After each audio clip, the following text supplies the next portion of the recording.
don't think we could sit here and take a look and say, okay, we may have to make an adjustment there in order to move some money over, if that's the wishes of the board, until you see what they propose in terms of getting to their budget number. The three of us have sat around the table and the question has been brought up. It's January. I know, it hasn't changed. They haven't created the pyramid that they had that year that said, you know, if we have this much money, this is the impact.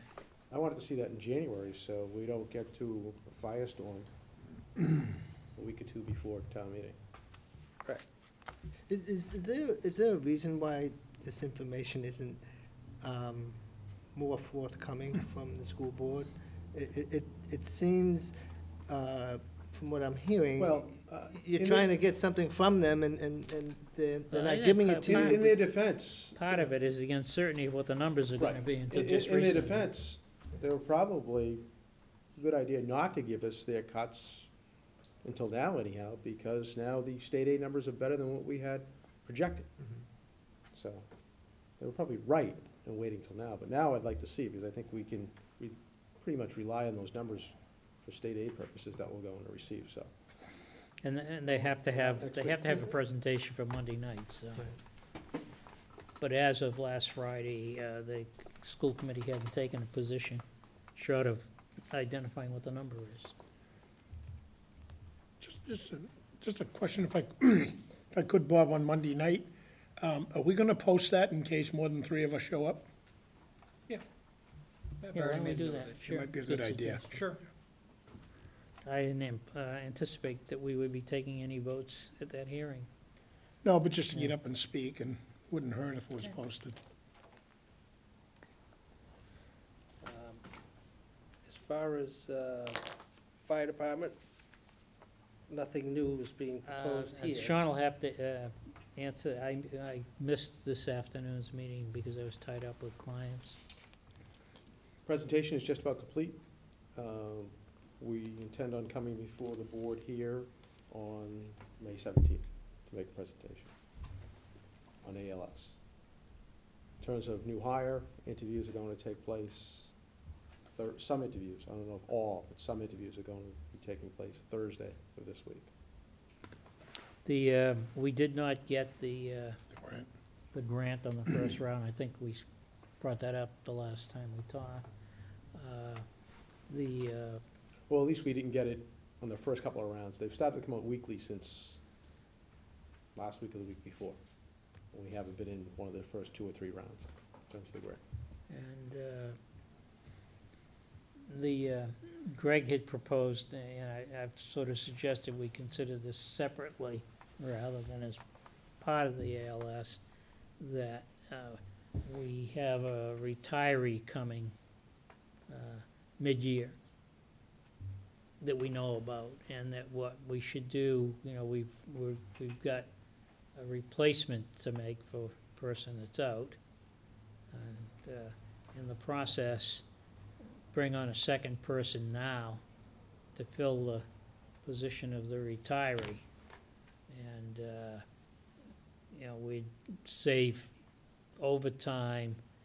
If we hire the person the day the guy goes out, we've got to then spend overtime while this guy's getting trained and brought up to speed. So this is a way of doing it without impacting overtime. And I think I haven't seen the numbers directly, but I think the numbers sort of suggest that this is, you know, a cost-effective thing to do. And that extra individual in the short term could also cover, you know, once he's fully qualified, could also cover leading up to the mid-year when this retirement's going to take place, to fill shifts that, scheduled shifts that would normally be filled with overtime, and that's how that would be funded.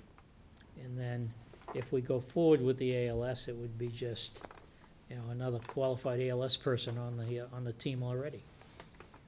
So I don't know whether you're prepared to propose that now, or you're gonna wait, or? I'm not prepared. I can say to you that the one replacement that we're trying to fill a position right now would have no impact on the budget whatsoever. In other words, the position would be absorbed within the available budget appropriation that we have for the fire department. I suspect that the second position would have the same impact, but I can't say that with absolute certainty until I can have a chance. But that would be that would be someone coming on board July 1st, right? Correct. Yeah. But without a doubt, the first position that we're trying to fill right now will have no budgetary impact in terms of adjusting the fiscal 2011 budget up or down at this point. But we will be having that discussion as far as adding the additional personnel on for half a year prior to it occurring, with the Absolutely. consensus of the board. Yeah, Yeah. of course.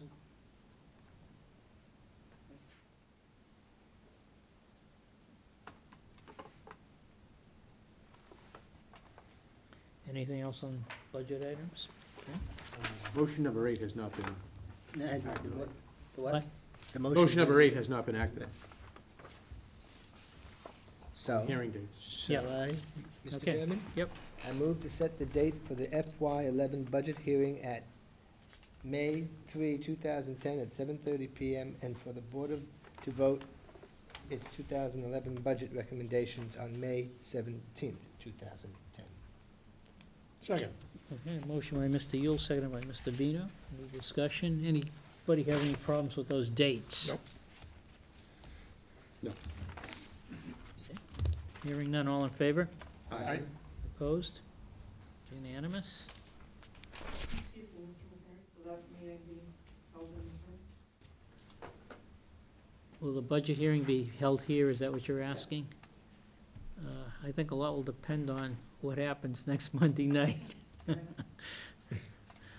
could start here, May after the That's always fine. Remember, Would end up didn't we down do in a the joint auditorium. budget Would be the first meeting time. over at the middle school Yes, a year ago? yes, we did. Yeah. Yes, you did.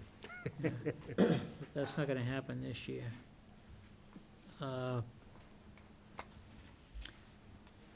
We'll be meeting on the 3rd, we'll make a final decision on location.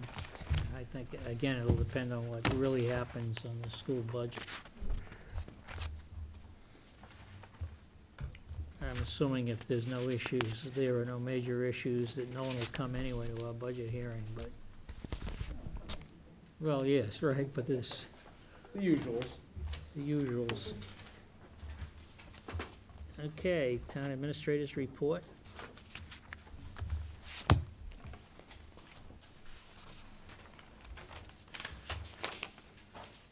Yeah, the update on the flooding in town, as you know, a request had been submitted to the Mass Emergency Management, $319,000 in costs related to the March storms.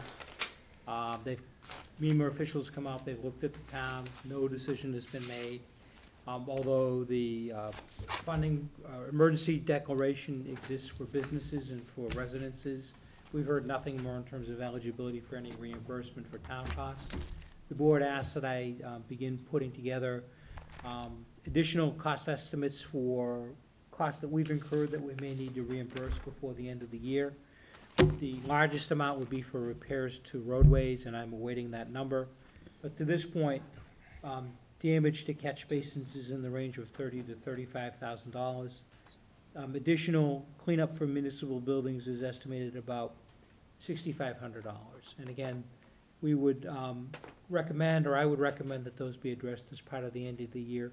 3% transfers, together with any funding for roads. And again, I just don't have that information to offer to you this evening, but earlier I mentioned that we do have a reserve for that, and I would hope that we would have that information for your consideration at a very soon upcoming meeting. Could we get a report from Dick on the situation with the roads?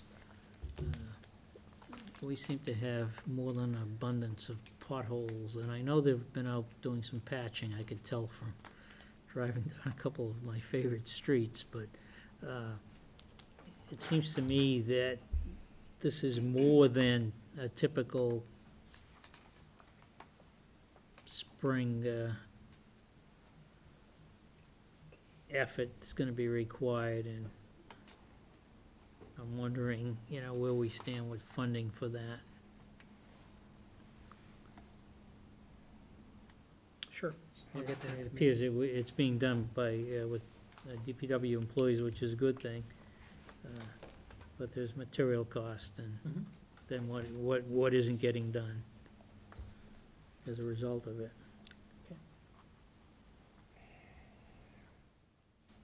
Next, Next is you have a copy of a flyer for a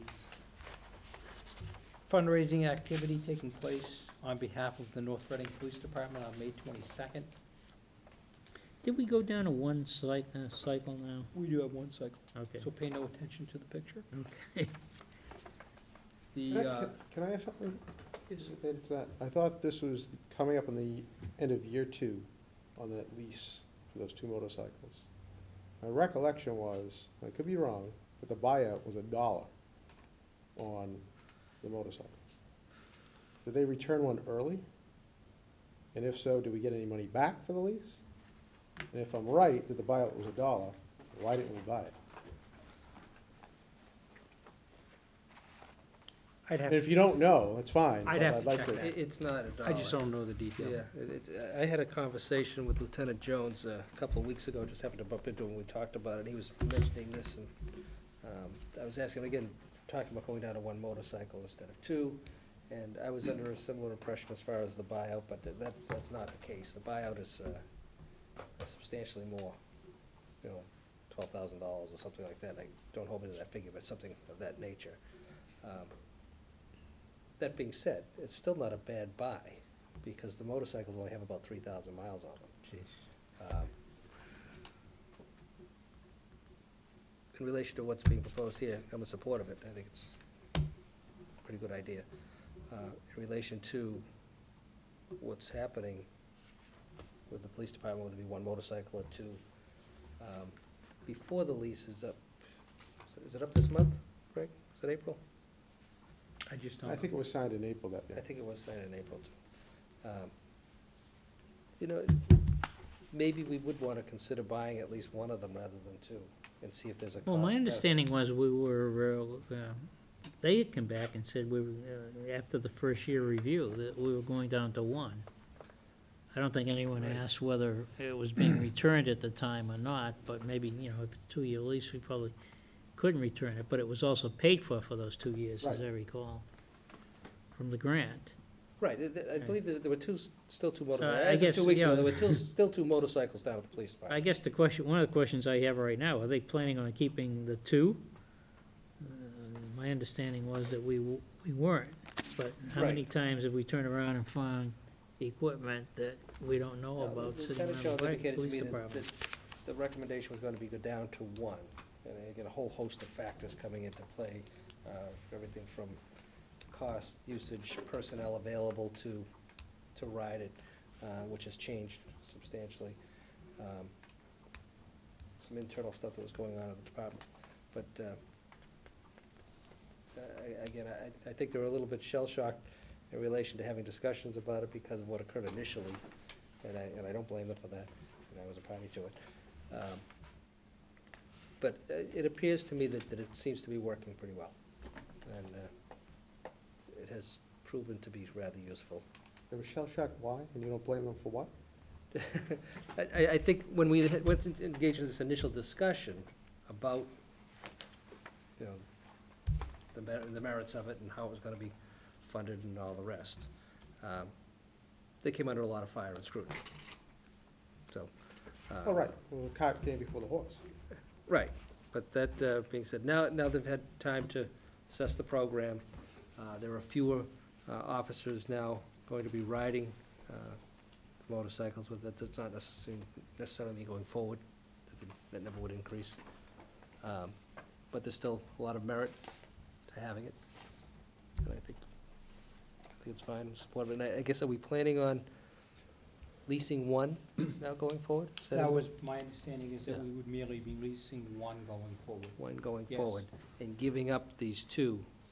Again, the buyout was substantially more than what we were under the impression of $1.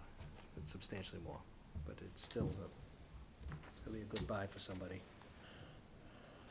And having a spare and a backup, I don't know if that may warrant a second look, and I don't know what kind of an opportunity we would have in the short time frame if the lease was up this month. Yeah, Well, guess- I'm gonna ask another question. I mean, if this